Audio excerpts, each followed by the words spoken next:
Hello, and thanks for tuning in to another episode of the Irish Angle on IrishRacing.com in association with William Hill. Joined by the usual crew, Paddy Flood and Johnny Ward. Lads, how are you keeping? Hi, Emma. I am. I suppose, as to be expected, lads, we've got plenty of Cheltenham news this week as well as a few other bits to tie in as well. And the big one, I suppose, we were building up to last week, the Constitution Hill decision. It has been made. Nicky Henderson released a statement earlier in the week saying himself and the owner, Michael Buckley, have been doing some soul searching and they've decided not to pursue Constitution Hill's hurdling career any further. He's going to stick to the flat. Paddy, you were away for last week's show, but you're here for the aftermath of the decision, I suppose. What did you make of all that? I suppose after the back of what he did on the flat, it was probably no surprise. Disappointed myself. I feel a bit flat, to be honest, about the whole thing. Not going to criticise jockeys or trainers or anything like that now because there's no point. It's done. The gig is up for him. You're disappointed because of the ability. You know, he could have been the best hurdler we've ever seen. He's not. That's simple a fact. But I'd be just worried that this leaves the door wide open for racing to be kicked. You know, this horse is known all over the world, you know, and for the wrong reasons. So now, because he's had his 3 falls, will people who don't necessarily know a whole lot about racing say, well, there's a horse that's fallen 3 other times. Just any random horse of a Monday or Tuesday meeting. Why is he running? He shouldn't be running. You know, I think the door is left open now for people who don't like racing to really stick the boot in. But look, in saying that, he's a big trainer, big owner. They've made the decision. Where he ends up, I don't know. Yeah, he'll end up on the flat somewhere anyway. And Johnny, like Paddy's kind of making the point there, and just to build on that a small bit, I suppose, like maybe one line of the Nicky Henderson statement kind of stuck out a bit in my head.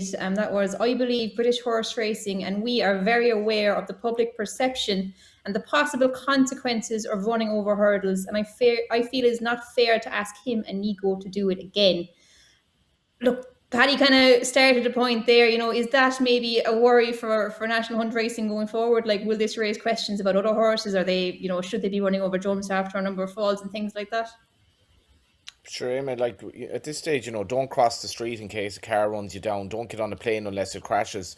Don't do anything because, you know, you'll be governed by the danger of what might happen, albeit something as remote as that. And like if Nicky's to say it's not fair and Nico on the horse skin, put on another jockey on him. Like he has no loyalty whatsoever in the sense of he does not need to use Nico de Boinville, who has a terrible completion record on a hurdler, given that hurdlers generally have a 3% chance of falling in a race. And I'm not being too hard on Nico here, but like from somebody who's not a jockey, Paddy is a former jockey. I don't think they get on anymore. And Nicky Henderson basically and the connections of this horse, probably the greatest hurdler I've ever seen, who is going to light up Cheltenham and make it one of the most memorable Cheltenhams in a long time, had one job. You literally had one job: get this horse to jump 8 hurdles in a 2-mile race on nice ground at Cheltenham and see if he wins the race thereafter. But you had one job, and instead there was an absolute cop-out with, as you say, very, very alarming nod to perception and reputation and all this. Who are we trying to satisfy here? Like, racing is run by people who bet on the sport. Racing is funded by people who bet on the sport. People who go racing year in, year out, they are the people who basically fund the sport in Britain. And are we somehow making this decision on the basis of what the perception would have been if the horse fell again? He's a hurdler. He's a jumper. He's the greatest hurdler I've ever seen. And they've decided to retire him and parade him at Cheltenham. Demoralising. Absolutely demoralising. Yeah, look, I find it hard to criticise Nicky Henderson here because I think he's been put under like immense pressure from everyone involved, from the media, from us, the punters, from maybe the BHA, we don't know, and you could just feel that maybe he did want to run the horse, but just felt like what would he be responsible for if the horse happened to fall? That's kind of the vibe I got from the statement anyway, Paddy. Yeah, I was the same. I think Nicky Henderson wanted this horse to be going back hurdling. I really feel that Michael Buckley as well. Michael Buckley's a great owner and a sporting owner, and he's been a really good man down through the years supporting racing, British racing, and I feel like they wanted to go hurdling, but maybe someone in the background, whether it be the BHA or whoever it was probably calling the shots here and taking it out of their hands to say, listen, we can't afford this to happen. But yeah, it's just disappointing, isn't it? It's really deflating that, look, a horse there, he takes a chance. A horse takes a chance, but most 2-milers take a chance. And, I've been watching it back when Nico rode him early days. That horse, he's grabbed in every race he's running. What I mean by grabbed is stood outside the wings at least one hurdle in his races. And Nico used to let him do it. But because he done it in the champion hurdle, the Year State Man fell as well, his second champion hurdle, you could see the nervousness there. Like, it was so random that he came down that I'd say Nico was thinking, Jesus, what the hell was that? Do you know what I mean? So automatically as a rider, he's thinking, ooh, this fella, he didn't get there this day, but he kind of lost the confidence in the horse. The horse is a confident horse. He's like the day he won the Supreme. I mean, he just went flat out and bolted in. Like he's probably the fastest hurdler I've seen, fastest horse run I've seen. But yes, you're worried as a rider on him. You're trying to take away his advantage of winging a hurdle. You're going, no, don't. That's too far away from the hurdle. When the early days, Nico was nearly laughing and enjoying that he was standing outside the wings. He done it at the last couple of times, and he done it in Sandown as well. And every run he's had, he's done it. He's done one of them anyway. And I don't think he did in his maiden, but he'll go down in history as one champion hurdle winner, like the likes of Old Alwa or something. He'll be rated on that sort of level because history books don't write what could have been. We've plenty of double champions, Hardy Eustace, and like if you go back through the years, Night Nurse and Sea Pigeon and them good horses, his reputation will be absolutely nowhere near them.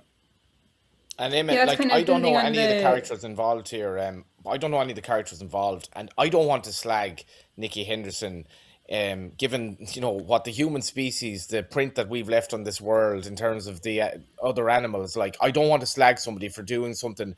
What he says is the welfare of the animal is basically his priority. But can you imagine if Nicky went into Cheltenham, the horse is declared to run champion hurdle, Nico just bottles it. He says, I'm not going to do it. So Nicky goes into the weighing room. Lassies, anyone want to ride Constitution Hill? Who wouldn't? Yeah. I'd say I even heard Puppy Power saying that the other day he was in Dundalk with Fran and Kevin saying he'd ride him, and that's the point I am always trying to make. Jockeys won't ride a horse that they think is a bad jumper. But I guarantee if you ask any rider in Ireland, England, France that knows jump racing, every one of them would love to ride him. And the only thing is, in fairness, apparently he did school badly. Like, apparently I was told he did school badly. So, like, whether that was like the nail in the proverbial coffin, but like, there's still plenty of time between now and Cheltenham to get a horse to jump a hurdle properly. Yeah, look, I it's kind of funny to say, but I hope he did school badly, because I just don't like the idea that this decision was made on, the what if would happen, if he ran and fell at Cheltenham. Now, I think we do probably have to acknowledge that the public kind of attitude towards horse racing, and I suppose just livestock in general, is totally different in the UK than it is here. I don't think it would be made into such a big ordeal if the horse was running in Ireland more so than the UK. But like we see there, they have a lot more protests, anti-racing protesters and things like that. So it is a different situation. Like, and you see the likes of a Pierce Morgan commenting on the decision made by Nicky Henderson on Twitter. Like, you kind of just realise how massive it actually is. Then, like, you mightn't even realise, I suppose, if you're stuck in the racing bubble here in Ireland. But it was a huge decision to make, and that kind of leads us on to a point you both kind of touched on a small bit there. The question has been put to us: where does Constitution Hill rank among the hurdling greats? Johnny, I'll go to you first. Is he a great for you? Yeah, but like there's a big qualification here. Like Moscow Flyer used to have, was it every fourth run or so he'd unseat or fall because he was quite you know, not actually dissimilar to Constitution Hill in a way, in that he was just so exuberant that he, if he got one wrong, basically he'd hit the deck. But you're talking about a horse here with the fall rate that he has. Like you can't just say a hurdler, he's the best hurdler I've ever seen. And maybe I've said that. So you can say that in terms of ability, but they're there to be jumped. So he has to be judged by his record.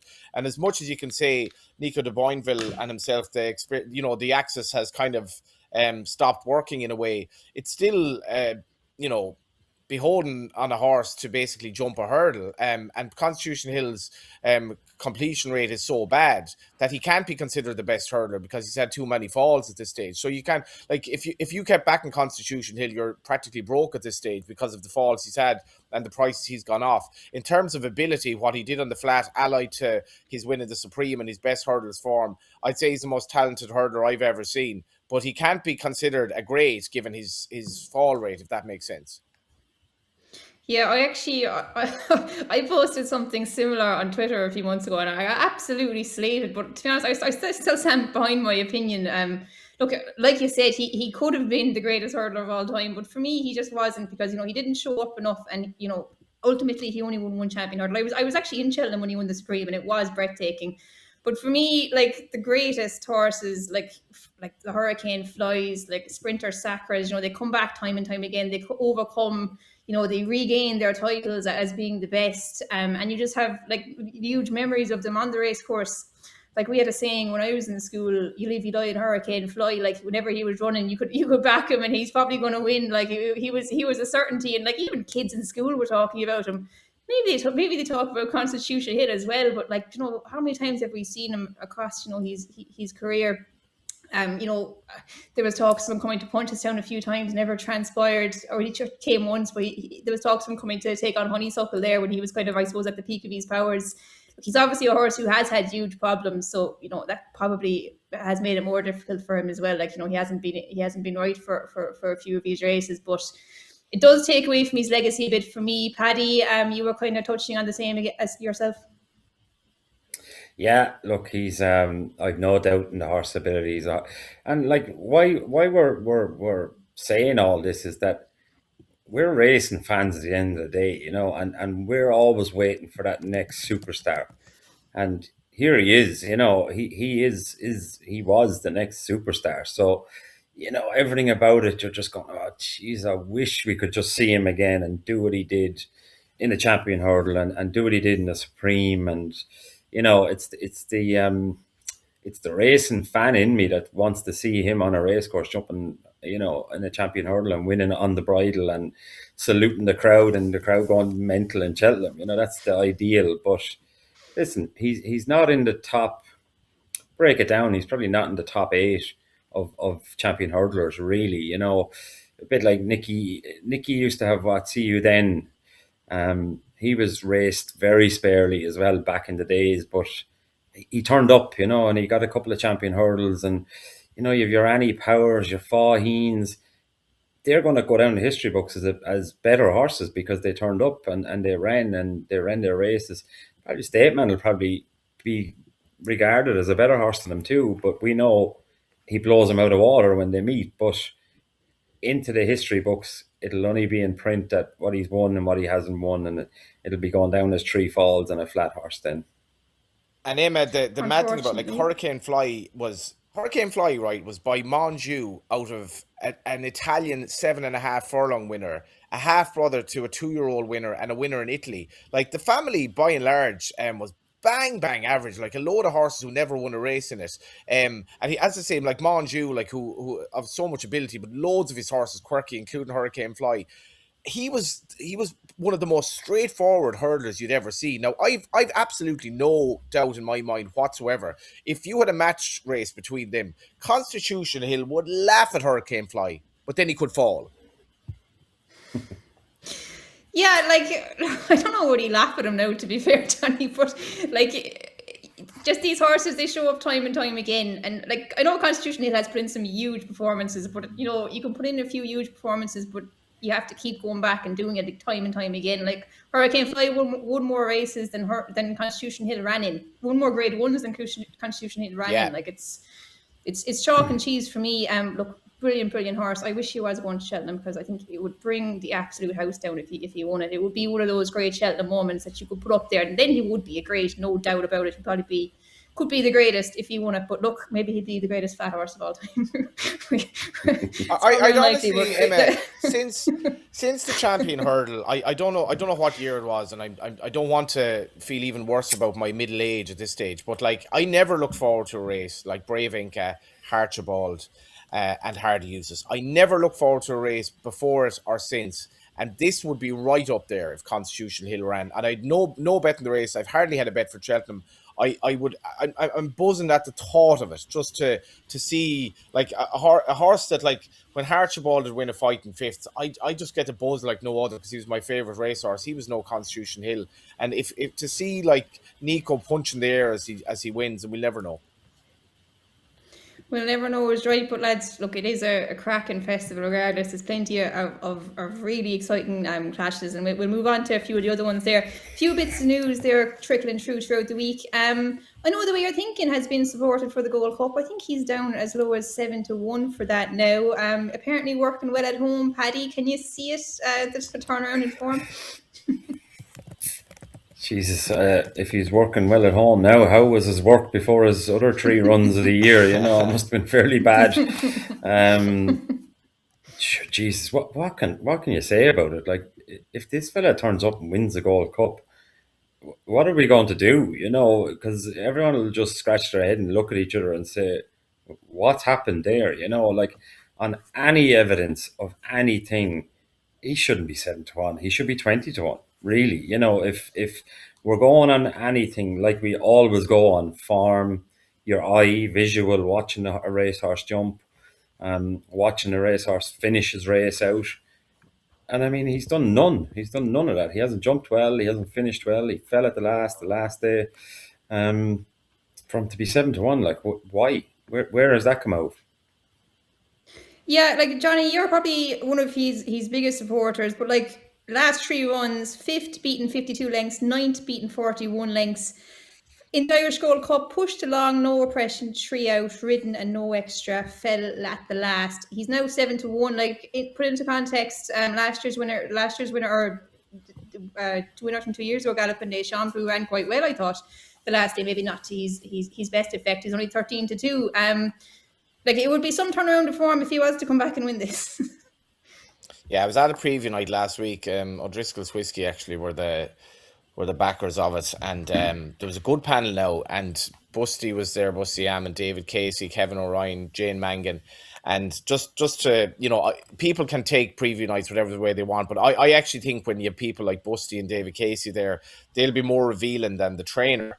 Because the trainer is kind of like, he doesn't want to make a fool of himself or herself just in case things go wrong, and like, you know, there is a bit of pressure, and like in. You know, even as Busty was saying, the days of social media, it's not really Chatham House rules necessarily anymore, because people could be filming you. But David Casey was very, very sweet on Mighty Park, wherever he goes, and Majborough, and Busty couldn't see El Kairos out of the first 3. So just get that out the way. But the other kind of whispered information of the night was how well I Know the Way You're Thinking was working, and apparently he might even have worked well since then. So I think this information is right. But I was in the bar afterwards, and it's good to have a bet sometimes after you've had a few, if the bookie himself has had a few. So a bookie laid me 20-1 I Know the Way You're Thinking, so I had a good bet each way in it. Now this is entirely on the fact that A, he was brilliant in the race last year, B, the word is that he's working very well. Jesus Christ, though, like the preparation, I can't think of a worse preparation. Like we're on about like Keith Donoghue, I think, was half afraid the horse was fatally injured in Leopardstown. It was a desperate fall. But Emma, I'm just willing to look at his 2 runs at Cheltenham and think if he's anywhere there at the second last on the bridle, he will win. He's a great turn of foot, this horse. But it's added so much to the race. And Johnny, he shouldn't be. He shouldn't be at the second last on the bridle. None of his Irish runs. Like, how can you justify having money on a horse with 3 desperate runs? Yeah, so for me it was the price, 20 to 1. It was one of these things like where a lad was saying, sure he has no chance. And when somebody says this to me, I go, sure, give me a price then. Most of the time he'll bottle out of it, but the bookie in this instance did give me a price. It was only on the basis of the price. And in fairness, Paddy, I don't fancy the British horses in the Gold Cup generally. I maybe Haiti Couleurs, but I think they're solid horses. This horse has a bit of an X factor about him, and maybe Gavin's horses were just so in and out at the time. I'm willing to give him the benefit of the doubt, but like it's all about the price here because I couldn't back him at 7 to 1. Look, I couldn't back him at 20 to 1 to be honest, but look, maybe he will do it. Langer Dan 2.0. That's kind of what he's going at. I'd be sick in the pew in the Gold Cup, to be honest. I don't know. I think You a Gold can't say Cup that, horse should Emma. be. I would. Look, no offense to connections or anything, but I think a Gold Cup horse should be a horse who's going out and maybe doesn't have to win every race in the lead up, but should be Keith Donoghue just could be riding there him. in all the battles. What's that, sorry? Keith Donoghue, if Factifile, and I actually feel he won't, but if Factifile runs, will Keith Donoghue be riding it? It'd be a great story. Like he's never ridden the horse when he was fancied. Look, Keith Donoghue, Gavin Cromwell, JP, like they're people you'd love to see winning the big races, but the horse I can't warm to him at all. I think a Gold Cup horse should be a people's horse and a name that people know and people go racing to see. It go back 20 years when we couldn't touch them in a Gold Cup, and if we had a Gold Cup horse, it was massive. The country was on it. This lad's, other than last year winning I know he's 2 festival wins, but his amateur, the race he won is the amateur race. Like no run of the mill fan will remember that race, but they wouldn't remember his name. But since then, you don't get to see him. He's not even in the winners enclosure. He's not in the first three. He literally pulls up, takes saddle off, and back into the box. Yeah, look, we'll have to see what happens, I suppose. A bit more Cheltenham news. You kind of touched on Mighty Park there. He's was it the Supreme you were saying he might be fancied for, but there was a bit of money there for Talk to Talk. He's gone into 4 to 1 favour for the Turners. Paddy, you're a big fan of the horse. Can you see him taking that route? I had no idea he would take that route, and I didn't think he'd go anywhere near it. The only thing I can get my head around with this is that maybe JP has bought Talk to Talk and Mighty Park is galloping the house down at home, and Talk to Talk can probably win the Turners easier than the Supreme, but it's just very left field for me, to be honest, because I thought Talk to Talk would win the Supreme anyways. I think he's good enough to win a Supreme, but I don't know why. Like he was price wise, he was never running that race, and now all of a sudden he's favoured. So something is going on, and I'm not privy to it. Yeah, and like Emma, Johnny, the any talk Cheltenham talk preview? is well, I didn't hear it now. The JP Havana stuff, like it would seem odd. Maybe there's been maybe this has happened before, but it would seem odd that Simon Munir and Isaac Swade would sell a horse to JP McManus. In my head, like why would they need to? Now I could see Talk to Talk getting the trip and winning the Turners 100%. But like there was a lot of chat around Willie's horse, and like bear in mind now, this horse's half brother, Might Bite, was by Scorpion, and he was still as good as he was. So Walking the Park is a massive upgrade on Scorpion. So the word on this horse is, as much as I slag Walking the Park a bit, like he's obviously sired some brilliant horses, and he's an awful lot better than Scorpion. And this horse, I couldn't get over David Casey's love for him. Yeah, well, no, they did publicly advertise that he was for sale pretty much when he won at the DRF in the interview after the race. So he definitely was for sale.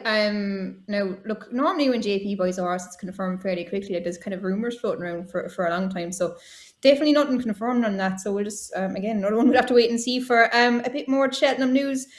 Fact to file, they're going to make the decision late. I suppose no big shock there. They're not going to supplement the horse before they know what's going on. Vincent was just talking to us there beforehand. He was saying on the exchanges, it's kind of suggesting that the Ryanair might be the direction they'll take. Johnny, would that surprise you if they went to the Ryanair? At this stage, it kind of wouldn't. I feel after Leopardstown, like bear in mind, JP's won the Gold Cup twice, but like his contenders this year they've chances, but like nothing particularly outstanding. Like the people are putting two and two together and saying that there's so much confidence from the I know the way you're thinking, camp, that it will have a role in the decision. Like maybe that's true, and maybe there still seems to be a doubt, Emma, from people who know better than me that he's not going to get the trip in the Gold Cup. So I don't know. Like, maybe JP really fancies a winner in the Ryanair, and he wants as many winners as possible in the week. A lot of people are tipping Mark Walsh up to be top jockey, but that seems to be the way it's angling at the moment. Paddy, do you think that's the way it'll go? Yeah, I've kind of been saying it all along. He's probably one of my favourite horses to watch racing at the minute. His ability, I think, is amazing. I think if he's in any other colours, he'd be entered in the Gold Cup, and that'd be it, you know.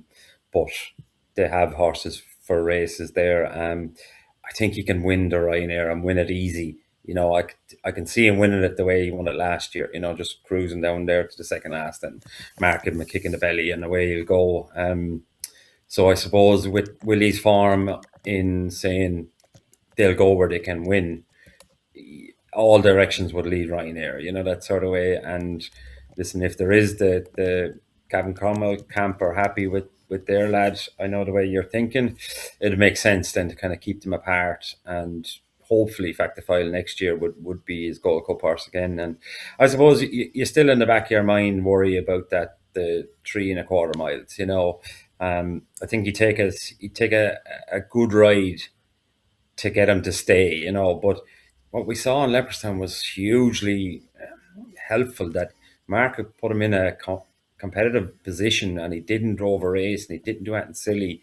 So that was the first time ever, I'd say, that's happened with him. So look, he's mature, and horse had he'd no hurdle campaign, which is fine. But sometimes you don't realise that you're going straight chasing. That doesn't mean they're mature enough yet. You know, they're still on the back foot with, say, jumping at speed and stuff like that. That hurdlers learn, and they take it into chasing. It's very easy to adapt one to the other. But listen, he's a cracking horse. But I my gut feeling is Ryanair.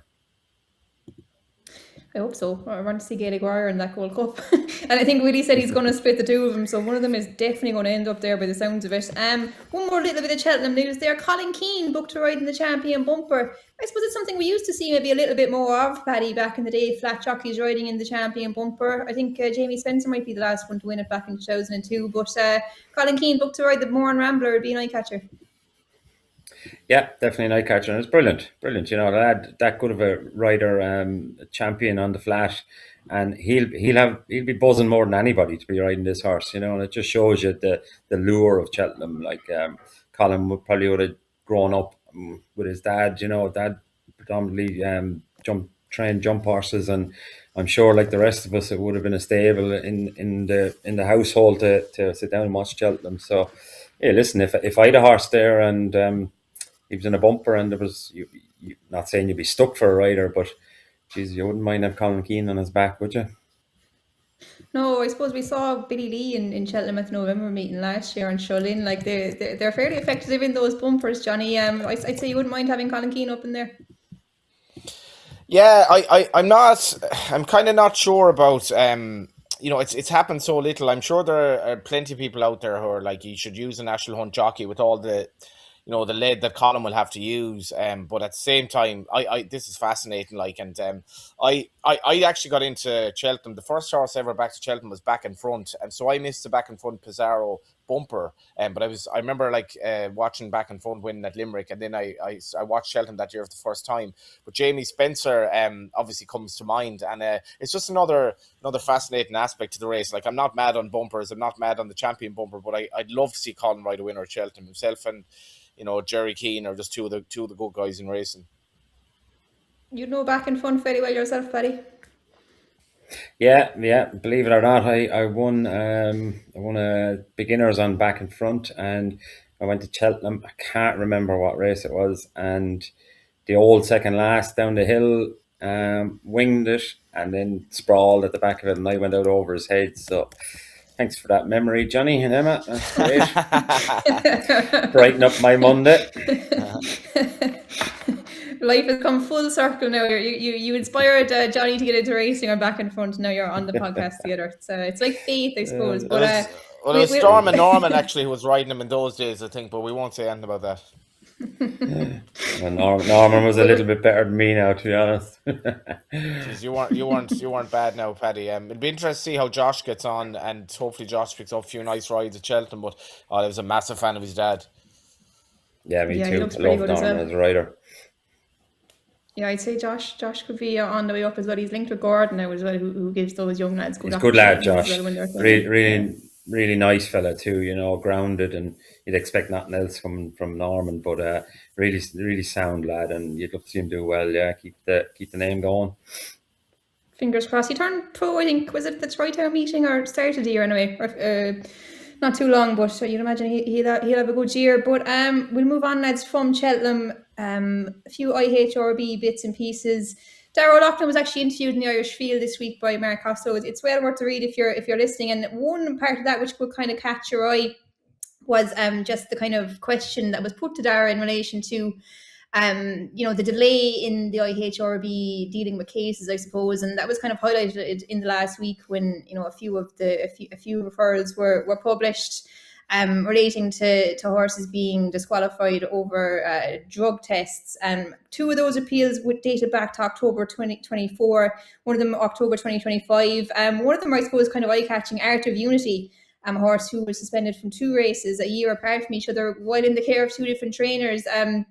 Kind of complex enough cases, I suppose, Johnny. And look, they probably weren't too serious in the end. I think both trainers got a little fine in there, but it took an awful while for the hearings to come out. And I suppose one part of it which would catch your eye. I think the horse was sold after one of his positive tests, and it wasn't until after the horse was sold that the trainer was notified of the positive test. So look, it's something that they'd have to kind of improve, I suppose, going down the line, and they probably recognise that themselves.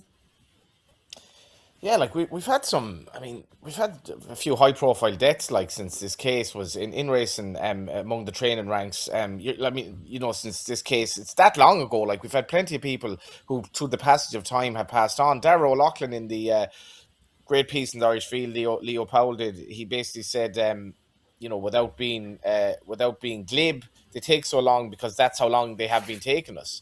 Do they need to be that long? No, we need to sharpen up. I mean, this case, Emma, I'm almost not in a place myself to feel confident enough to talk about it. And I've a bit of sympathy. Like I've sympathy for Murdoch Kelly. Murdoch's a really hard working fella. Around the game a long time. I've always found him very, very good to deal with. And Aidan Mealy is a young trainer, basically starting out, who has a promising career ahead of him. There's more to this, I think, than meets the eye. And I just the delay is just not good. They say the wheels of justice, they turn slowly, but like this is funereal pace, and it's taken so long. Like, and good piece by Vinny in the blog. The poor old horse himself, like, he's almost like the fall guy in the whole thing. But it's kind of a worrying case, and I don't want to be here criticising the IHRB left, right, and centre. I do wonder, like Darragh's a nice guy. I wonder, does he think some days, what have I gotten myself in for here? Given he'd no racing background, and it's a particularly challenging time for the IHRB. Like, I'm not going to labour the point here, but there've been some very unsatisfactory days of late. But like, obviously, it shouldn't be taking this long in a case like this. No, and I think like if you're talking about like a horse is being sold and things like that, like they have to get these results, at least notify the trainers of it a little bit earlier, because if you're like, horses get traded regularly, like shortly after races and things like that, so it creates massive issues as well. And look, hopefully it's something they can improve on. One other thing that would catch your eye from the last week, Paddy, Ibkal got another suspension in Dundalk during the week. Started riding in Ireland, I think, in 2023. Sorry, he was riding in his home country of Pakistan, I think, before that. But look, he's racked up a fair few suspensions in, I think, 11 rides in Ireland so far. I think he's received 42 days in total across 5 different suspensions. Look, they're probably going to have a word with him, are they? I'd say they're sick of having a word with him, Emma. I think it's nearly every ride he's had a suspension. I suppose the old saying is teach an old dog new tricks, but I'd say, listen, could you, in the rules somewhere, I don't know, has it ever happened that you can only ride if you don't hit the horse or something, or take the whip off him? Because at this stage, he's gotten plenty of days racked up, and lovely fella. And sometimes I'd say his English isn't brilliant either. The son-in-law owns the horse, and it's a great family story. Lads coming there from Pakistan, riding winners in Ireland. That's fairy tale stuff. But I mean, he's been to the race simulator plenty of times and understands the rules. And plenty of people have told him you can't go over this number of strikes, you can't have the whip this high, you can't, frequency. And he understands that. But obviously, when he gets to get the winning post, it changes. Yeah, look, it's a great story, and Johnny, I think you interviewed him after winning in Dundalk one night, and look, in fairness, I think he only rides his own horse mostly, but maybe they should, maybe taking the whip off might be the way to go and just leave him right away without it. Yeah, a mate of mine put together a montage of that interview, and sometimes you're like, do I actually do this job where you're interviewing a 55-year-old jockey from Pakistan who's basically trolling Jim Bulger about being the best boss in the world? Like, it's. I actually don't think he's the worst rider. Like, I think he's gotten on well with this horse, and when he got off him, the horse didn't improve the last day. There was 2 runs back. So like, I think he gets on quite well with the horse, but the rules are the rules. He comes across as like just really infectious, mid-50s. Like, Jesus, to be riding, it's kind of mad, but like, the rules are the rules, Emma, and I'm not going to be slagging the IHRB for this. No, it's I don't think we can blame the IHRB for this, but look, fair play to him for getting back into the saddle. I think he was probably out of it for a fair while. I think he owed a fair few winners in Pakistan, I'd say, but you definitely have to work on his use of the whip, that's for sure. Look, I suppose that's probably most of the main news wrapped up. We'll have to just send our best wishes to some of the Irish and UK racing personnel who are out in the Middle East at the moment after Super Saturday in Dubai. Look, hopefully situations over there will improve, and hopefully you'll all get home soon. But lads, I'll ask you all for a horse to follow before we wrap the show. Paddy, I'll go to you first. Okay, yeah, I'll throw it out. Horse that won the weekend, Hen's Tooth of Willie Mullins's. He grabbed the bit and absolutely bolted in. I think he was a horse a little bit late on the scene, and I'd say this could be a really good horse in a year's time. Very good. Johnny, yourself? I'm going to give Moulin Lab, who also won that card. Funny enough, this horse, like, you wouldn't. There was actually good word for him on Saturday. Like, you wouldn't, when Willie Mullins is a horse who's beaten 20 lengths and is sent off 9-1 on debut, like, you're not necessarily expecting that improvement, but he's probably a horse that like Jigginstown are the cleanest operation that you'll ever see in racing in terms of their horses running. So maybe he just improved, and he's still a bit fresh the way he runs, but he's a load of ability, this horse. I feel Crooked Pat's 113 rated, not a bad type of horse, and he absolutely laughed at him, and maybe I'm not sure if he mentally there in terms of running in the champion race at Punchestown and what sort of ground he wants, because it was pretty bad at the weekend. But God, this horse is going to be, I'd say, it'll be a grade 1 horse over fences. Very good. I'm going to give a Grand National tip. The week before Cheltenham, it's always a good idea, I'd say. But better days ahead, I'd say I've probably given him plenty of times on this, but I just thought it was interesting that Gordon ran him in the Webster Cup there at the weekend. He ran him very well in the Boyne Hurdle, I thought, last time, second behind Staffordshire Knott. And Gordon said in his interview afterwards that he probably will be targeted at the Irish National, I suppose, given Gordon's title charge here in Ireland. But just interesting that they ran him in the Webster Cup there, because I think he was short a run to actually qualify for the Aintree National. And that makes it 6 runs for him. He's 50-1 for that. He's a horse who has a bit of class. He stays very well. Like, he's able to be placed in graded races over 2.5 miles. He's probably 3 mile or plus. I think the Grand National could be right up his alley. If he went to Aintree, he's 50-1. Gordon said maybe it's not, he wasn't his target, but I wouldn't be surprised if maybe they changed his mind, just the fact they ran him there at the weekend just to get him qualified. So 50-1, better days ahead might be worth a crack for the Aintree National. But lads, thanks very much for everything. We'll be back next week where it's getting very exciting, the week at Cheltenham, and we'll have plenty to go through then as well. But thanks everyone for tuning in, and bye for now.